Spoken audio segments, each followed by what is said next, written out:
Criminal भूत। एक समय की बात है, इंस्पेक्टर ब्रिजेश एक बहुत ही होनहार और बहादुर अफसर थे।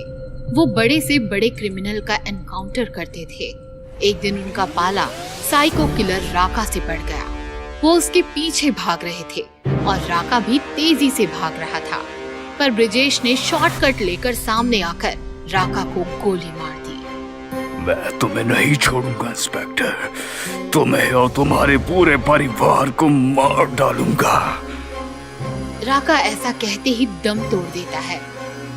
उसकी लाश को शमशान घाट में दफना दिया जाता है। ब्रिजेश को बहादुरी का मेडल देकर सम्मान दिया जाता है। उसके परिवार में सब बहुत खुश होते हैं। आप तो हर महीने एक मेडल ले आते हैं, इतने मेडल कहाँ रखे हैं ये भी बता दीजिए। अरे मम्मी, पापा के मेडल्स के लिए एक नया कमरा बनवा देते हैं। कमरा नहीं, जिस स्पीड से भैया मेडल ला रहे हैं, मेडल्स के लिए हमें नया घर ही लेना पड़ेगा। उसी खौफनाक रात में राका वापस तो आता है, पर अब वो एक इंसान नहीं रहता। वो एक भयानक भूत बन चुका था।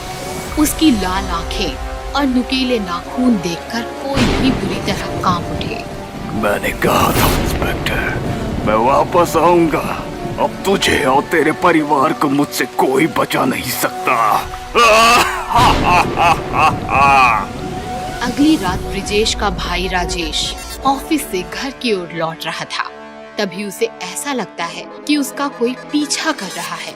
राजेश पीछे मुड़कर देखता है तो कोई नहीं होता। तभी उसे एक अजीब सी आवाज सुनाई देती है। तू ही है ना उस बहादुर ब्रिजेश का भाई? आवाज सुनकर राजेश डर जाता है और कांपती आवाज में पूछता है, कौन है? तभी राका का भूत उसके सामने आ जाता है। मैं राका, जिसे तेरे इंस्पेक्टर भाई ने मार डाला। अब मैं तुझे मारूंगा। देखता हूँ तेरा बहादुर भाई तुझे कैसे बचाता है।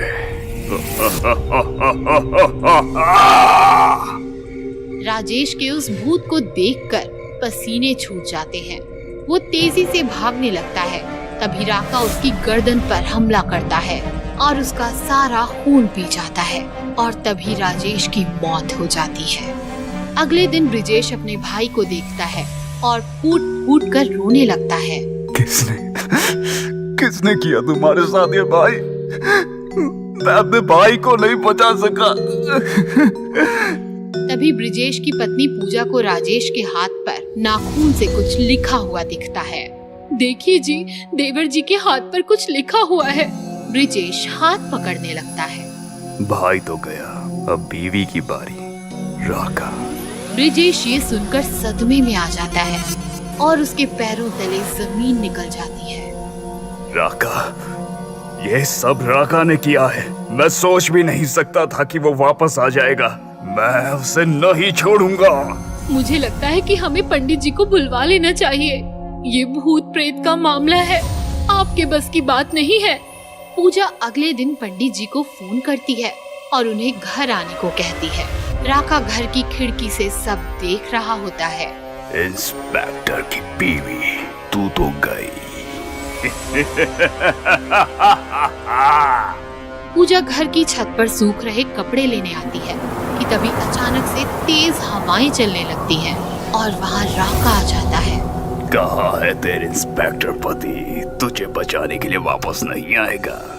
पूजा राका को देखकर चीख पड़ती है और उसकी आवाज सुनकर ब्रिजेश छत पर दौड़ कर आता है, लेकिन छत का दरवाजा बंद हो जाता है। राका, मेरी पत्नी को छोड़ दे। तेरी दुश्मनी मुझसे है, मुझे मार। मेरे परिवार को छोड़ दे। आएगा आएगा, तेरा भी नंबर आएगा, पर पहले तेरी सुंदर सी पत्नी को थोड़ा और सुंदर बना दूं। पूजा डर से भागने लगती है। तभी राका अपने नाखूनों से उसके चेहरे पर हमला करता है। पूजा चेहरे पर लगे घाव से जमीन पर गिर जाती है और तड़प तड़प कर मर जाती है। अभी मेरा बदला पूरा नहीं हुआ है, मैं वापस आऊंगा। दरवाजा खुलते ही ब्रिजेश पूजा की तरफ भागता है और रोने लगता है। तभी वहाँ पंडित जी आ जाते हैं। ब्रिजेश का बेटा सुधीर पंडित जी को राका के भूत के बारे में बताता है।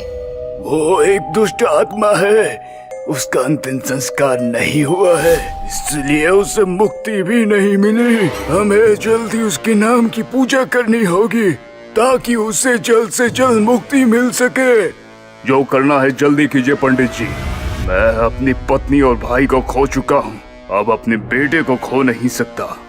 पंडित जी पूजा करने लगते हैं और जैसे ही मंत्र पढ़ते हैं वहाँ राका आ जाता है। नहीं, तुम लोगों की इतनी हिम्मत कि मुझे मुक्ति दोगे, तुम लोगों को नहीं छोड़ूंगा।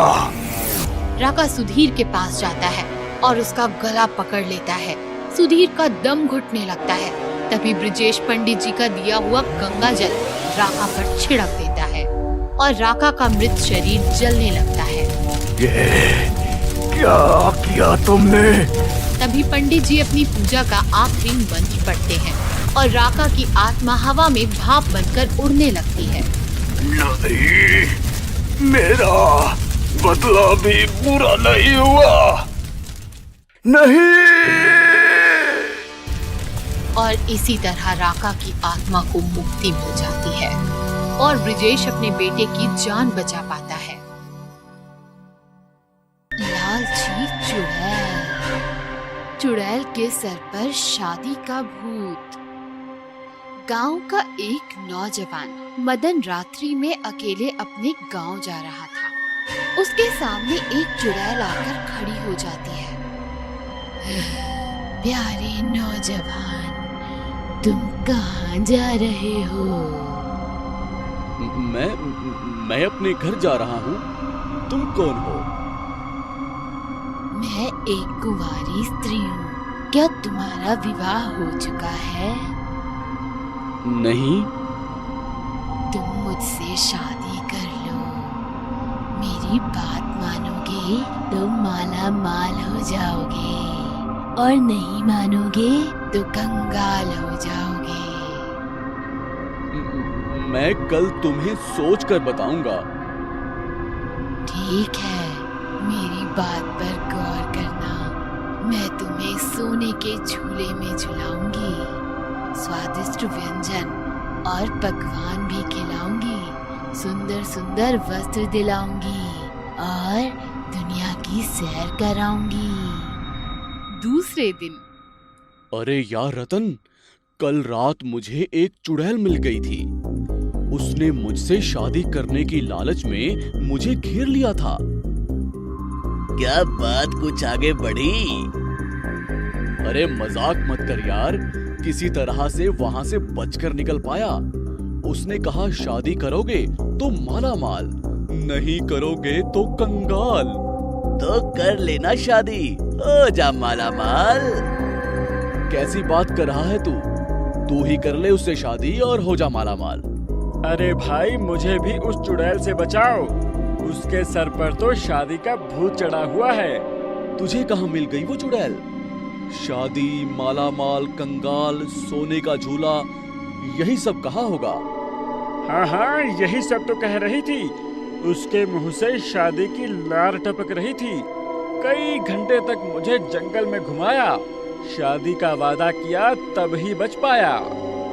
बधाई हो, बधाई हो। अब मुहूर्त निकाल ले भाई। तू चुप कर। उसी रात चुड़ैल रतन को पकड़ लेती है। कहाँ जा रहा है राजा? मेरी बात सुन ले, आजा। दोनों शादी रचाएंगे, नई दुनिया बसाएंगे। मैं मुझे माफ कर दो। मेरी एक बात सुन लो, अपनी ही बिरादरी के किसी भूत से शादी कर लो। तुम इंसान हो, मेरी बात मानोगे। शादी के बाद मेरे आगे पीछे नाचोगे। भूत तो हमेशा अपनी मनमानी करेगा, मुझसे हमेशा आनाकानी करेगा। ठीक है, पंडित जी से जाकर बात करूंगा, फिर कल आकर तुमसे मुलाकात करूंगा। गांव के सारे कुंवारे मिलकर एक बहुत बड़े ऋषि की शरण में चले जाते हैं। हे ऋषिवर, मैं आपके चरणों में प्रणाम करता हूँ। कल्याण हो। कहो बच्चों, कैसे आना हुआ? ऋषिवर, एक चुड़ैल के सर पर शादी का भूत सवार है। वह हर कुंवारे से शादी करने को तैयार है। हम सभी को बहुत परेशान करती है। हमें उस चुड़ैल से बचाइए, कोई राह दिखाइए। मुझे उस चुड़ैल को यहाँ बुलाना होगा। इसके बाद उसका ब्याह रचाना होगा। इसका मतलब हम लोगों में से किसी एक को बलि का बकरा बनाया जाएगा, उसी के साथ उसका ब्याह रचाया जाएगा। नहीं नहीं, तुम लोग चिंता मत करो। मैंने एक अलग योजना बनाई है। सुनो, यह एक कुंवारी लड़की थी जो शादी के पहले ही एक दुर्घटना की शिकार हो गई और चुड़ैल बन गई। ऋषि ने अपनी मंत्र शक्ति से उस चुड़ैल को वहाँ बुलाया और उसके साथ साथ कई भूतों को भी वहाँ प्रकट किया। हे चुड़ैल, आज तेरा स्वयंवर है। इनमें से चुन ले जो तेरा प्रिय वर है। चुड़ैल ने एक एक करके सब पर निगाह डाली और एक भूत के गले में वरमाला डालकर निहाल हो गई।